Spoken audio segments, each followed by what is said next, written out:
जिस नेता से विश्व की सबसे बड़ी पार्टी भारतीय जनता पार्टी डरती है, वो पार्टी भी और वो नेत्री भी टाइगर जयराम महतो को डराने में कामयाब नहीं हो पाई। नमस्कार, मैं प्रिंस कुमार सिंह और आप देख रहे हैं पॉजिटिव टॉक्स। अगर अभी तक आपने चैनल को सब्सक्राइब नहीं किया है तो खबरों से अपडेट रहने के लिए कृपया चैनल को सब्सक्राइब कर लीजिए, और जो लोग ऑलरेडी कर चुके हैं तमाम लोग को सहृदय धन्यवाद। अब वापस आते हैं हम अपनी खबर पर, और जरा आप टाइगर जयराम महतो का ये बयान सुनिए। इलाका शेरों का नहीं होता है, वो जिस इलाके में जाएं, जिस इलाके में जाते हैं अपना इलाका बना लेते हैं। बंगाल टाइगर का हो गया, बंगाल टाइगर का हो गया। नहीं, अभी नहीं हुआ है, लेकिन हम लोग मेहनत करेंगे, संघर्ष करेंगे तो निश्चय ही कुछ हिस्सा हमारा होगा। दीदी खेला करने की बात करती है। दीदी ने बहुत खेला किया है, अब समय आ गया है नौजवानों को खेला करने का। अब उनको आत्मघाती गोल का सामना करना है। देखिए, भारत एक लोकतांत्रिक देश है, हर किसी को अपना संघर्ष करना चाहिए, हर किसी को मैदान में आना चाहिए लोकतांत्रिक तरीके से। किसी ने किसी को रोका नहीं है, किसी के लिए कोई अवरोध नहीं है।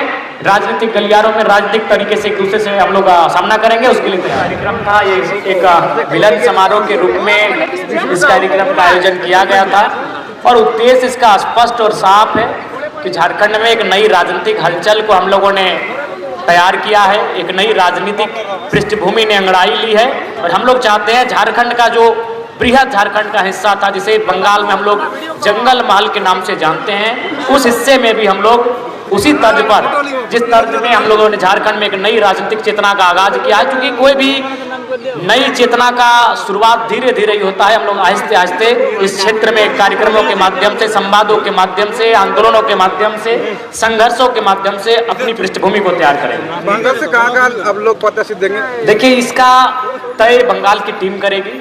मैंने पहले ही कहा है, हम लोग थोपेंगे नहीं। झारखंड से आके यहाँ के नौजवानों को थोपने का काम नहीं करेंगे। हमारे भाई जो हमारी टीम के साथी बंगाल से होंगे, जंगल महल से होंगे, वो तय करेंगे, वो सूची बनाएंगे, वो निर्णय लेंगे, हम लोग उस पर मुहर लगाएंगे। पुरुलिया की सारे जिले में देंगे या बंगाल की सारे जिले में देंगे या पुरुलिया में? नहीं, देखिए, जंगल महल में तो हम लोग की पूरी तैयारी है। बाकी जैसे जैसे संगठनिक विस्तार होगा, लोगों में जैसे जैसे हमारे राजनीतिक दल को लेकर जिज्ञासा बढ़ेगी, तद अनुसार हम लोग तय करेंगे। अब लोगों का मुद्दा क्या रहेगा? देखिए, मुद्दा हमारा वही रहेगा जो झारखंड में है। एक बेहतर डेवलपमेंट स्टेट हो, डेवलपमेंट डिस्ट्रिक्ट हो, और लोगों की जो मूलभूत सुविधाएं हैं वो सुविधाएं मिलनी चाहिए। उनकी जो परंपराएं हैं, उनकी जो पहचान है, उनकी सुरक्षा होनी चाहिए।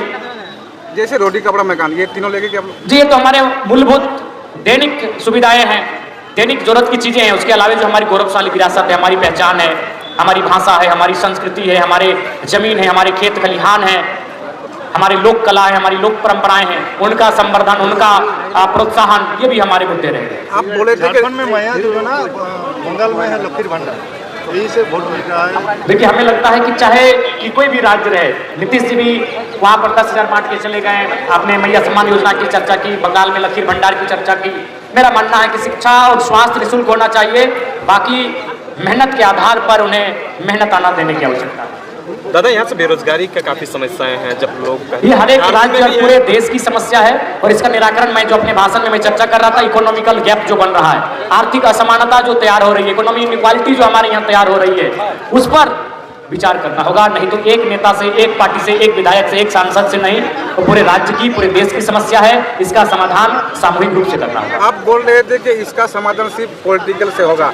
बिल्कुल, पॉलिटिक्स से इसलिए होगा चूंकि पॉलिटिक्स उनके लिए ग्राउंड तैयार करता है। अगर पॉलिटिकल लोग ग्राउंड तैयार करना छोड़ दें, अगर वो मानकों का, मापदंडों का अनुपालन करने लगे कि ये गलत तरीके से हो रहा है, इसका हम अनुपालन करने नहीं देंगे, या फिर इन विधियों को लाकर इनकी मनमर्जी को रोका जा सकता है, तो बिल्कुल सुचारू रूप से हमारा देश संचालित हो। जैसे आप बोले माँ माटी मानुष और जल जंगल जमीन, एक ही स्लोगन में दो सिमिलर है, इसके बारे में आप क्या बोलेंगे? जी बिल्कुल, मेरा मानना है कि आज मानव जाति का इतिहास जो है कई हजारों साल, लाखों साल पुराना है, लेकिन उनकी परंपरा, उनकी सभ्यता, उनकी संस्कृति अगर कहीं फली फूली है तो कहीं ना कहीं मिट्टी में फला फूला है। तो उस मिट्टी का संवर्धन होना चाहिए, उस मिट्टी का संरक्षण होना चाहिए। आप बोले तृणमूल और बीजेपी एक ही तरह की राजनीति कर रहा है। बिल्कुल एक ही तरह की राजनीति कर रही है, एक दिल्ली में बैठकर कर रही है, एक कलकत्ता में बैठकर कर रही है। तो उसका तोड़ क्या है? उसका तोड़ होगा कि अब पूरे देश में, पूरे हर एक राज्यों में नए नए विकल्पों की आवश्यकता है, और राजनीति का विकेंद्रीकरण होना चाहिए। राजनीति कहीं जाके केंद्रित हो जा रही है, सत्ता कुछ लोगों तक केंद्रित हो जा रही है, जिस कारण हमारे राज्य के साथ, हमारे देश के साथ ये छलावा होता है।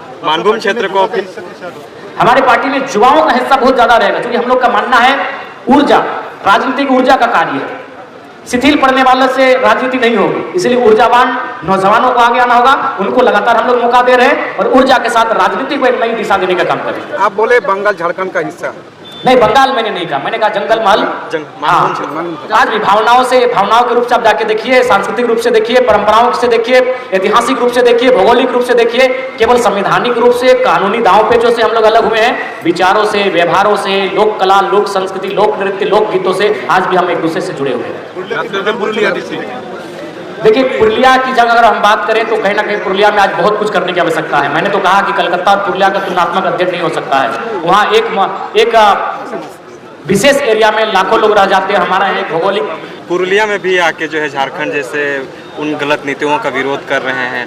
जरा मैं तो झारखंड में तो ठीक है, झारखंड का शेर है, अब तो बंगाल में एंट्री करने का जरूरत पड़ गया है और यहाँ भी वही नेताओं को आप जो है कह रहे हैं कि गलत नीतियों का पत्रकार महोदय, आपने अपने सवाल से पहले शेर शब्द का इस्तेमाल किया था। आप भी जानते हैं कि इलाका शेरों का नहीं होता है, वो जिस इलाके में जाएं, जिस इलाके में जाते हैं अपना इलाका बना लेते हैं। बंगाल टाइगर का हो गया, बंगाल टाइगर का हो गया। नहीं, अभी नहीं हुआ है, लेकिन हम लोग मेहनत करेंगे, संघर्ष करेंगे तो निश्चय कुछ हिस्सा हमारा होगा। दीदी खेला करने की बात करती है। दीदी ने बहुत खेला किया है, अब समय आ गया है नौजवानों को खेला करने का।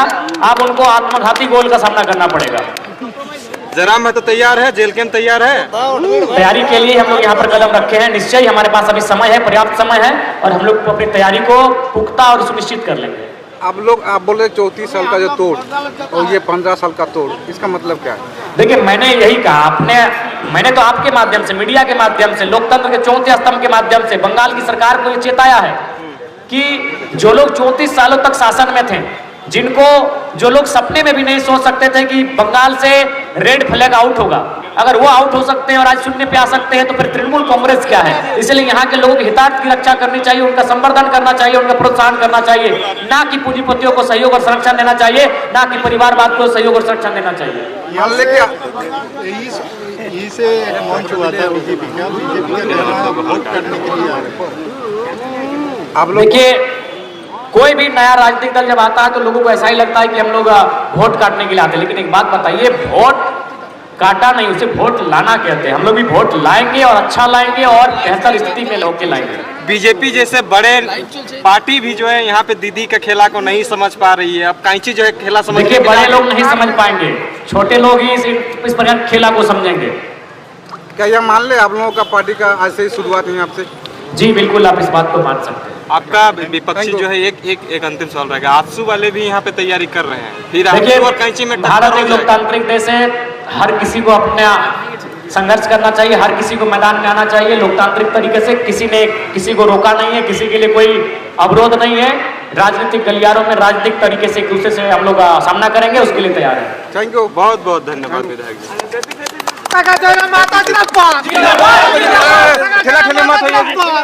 अब आपकी जो भी प्रतिक्रिया, अपनी प्रतिक्रिया कमेंट बॉक्स में जरूर लिखेगा। जुड़े रहे हमारे साथ। जय हिंद, जय भारत।